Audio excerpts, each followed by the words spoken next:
how to have a difficult conversation with your partner or your spouse without starting World War III or having a major eruption. This is a hot topic. It's a really hot topic. And it's an interesting one. And here's why. The reason most people get divorced, the primary reason is communication. The reason people argue is communication. Here's the important things to keep in mind when you need to have a difficult conversation with someone.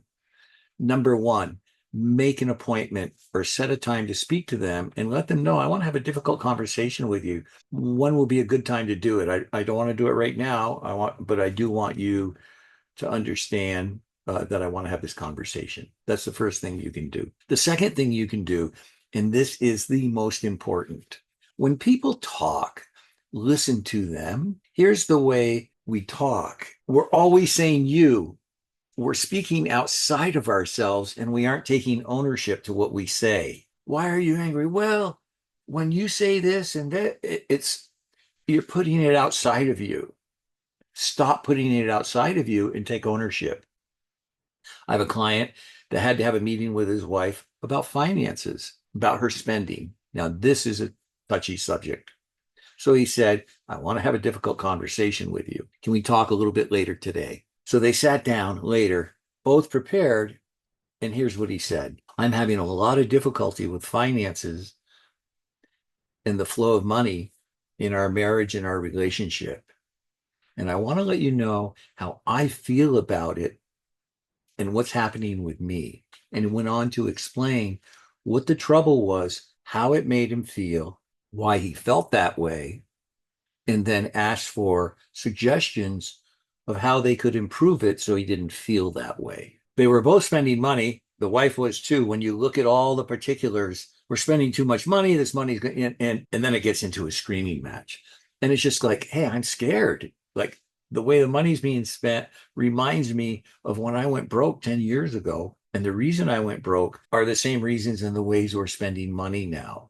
And I'm really scared. What suggestions do you have how we can improve this? So you're not blaming anybody. You're not pointing your finger. You're taking ownership of your perception of what's happening and looking for input in a positive way on how to get the situation resolved. At the same time, asking your partner how they feel about it and hearing what they have to say regarding it. What happens is people get in, they start lobbing hand grenades, and the next thing you know, the whole thing blows up. Notice when you speak how you don't take ownership. I did that all the time. I felt like everyone else was causing my problems when in fact, I was creating them all. And when I looked at them, I found that to be true. And I also found out beliefs I had that weren't supporting me, and I got to change those. So take a look at the language that you're using and taking ownership for how you feel, for your perceptions, finding ways to alleviate the situation and come to a middle ground where you can both move forward in a real positive manner.